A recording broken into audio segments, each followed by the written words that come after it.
ಯಾಕೆ ಅಂತ ನನಗೆ ಗೊತ್ತಿಲ್ಲ. ಅದು ಒಂದು ಸತ್ಯ, ನಾನು ಪದೇ ಪದೇ ಹೇಳ್ತೀನಿ, ನನಗೇನು ಅವ್ರ ಮೇಲೆ 1% ಕೂಡ, ಇದು ಭಗವಂತನ ಸನ್ನಿಧಿಯಲ್ಲಿ ಹೇಳ್ತೀನಿ, ಅವ್ರ ನಡವಳಿಕೆ ಈ ರೀತಿ ಆಗ್ತಾಯಿದೆ ಅಂತ ನಾನು ಕನ್ಸ್ಕೊಂಡಿರಲಿಲ್ಲ. ಇಷ್ಟೊಂದು ಇವರು ಅಂಟ್ಕೊಂಡು ಅಧಿಕಾರಕ್ಕೋಸ್ಕರ ಆಗಿ ಜೋತ್ ಬಿಡ್ತಾರೆ ಅನ್ನೋದು ಗೊತ್ತಿಲ್ಲ.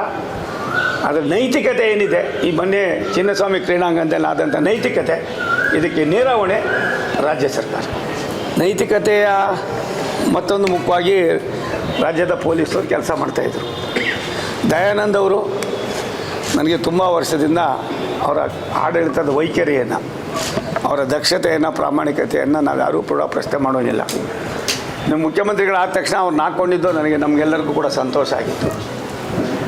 ಅಂಥವ್ರನ್ನ ನೀವು ಪೊಲೀಸ್ ಇಲಾಖೆಯ ಒಂದು ಗಾಂಭೀರ್ಯತೆಯನ್ನು, ಶಕ್ತಿಯನ್ನೇ ಕುಂತಕ್ಕಂಥ ಕೆಲಸ ಮಾಡಿ ಯಾರೋ ಮಾಡಿರೋ ನಿಮ್ಮ ಪಟಾಲಂಗಳಿಂದ ಆಗಿರ್ತಕ್ಕಂಥ ಪಾಪಕ್ಕೆ ಅವರನ್ನು ಗುರಿ ಮಾಡಿರೋದು ಮಹಾಪರಾಧ. ಈ ಅಪರಾಧಕ್ಕೆ ನೀವು ಬೆಲೆ ಕೊಡದೆ ಹೋದರೆ, ಬೆಲೆ ತೆತ್ತೆ ಹೋದರೆ, ಮುಂದಿನ ದಿನಗಳಲ್ಲಿ ಜನನೇ ನಿಮಗೆ ಬೆಲೆ ತಟ್ಟುವಂಥ ಕೆಲಸ ಮಾಡ್ತಾರೆ. ಕೇಳ್ತಾ ಇದ್ದೀರಿ, ರವಿನೂ MLAನೇ, ನೀವೂ MLAನೇ. ರವಿಗೊಂದು ಕಾನೂನು, ನಿಮ್ಗೊಂದು ಕಾನೂನು ಇದೆಯಾ?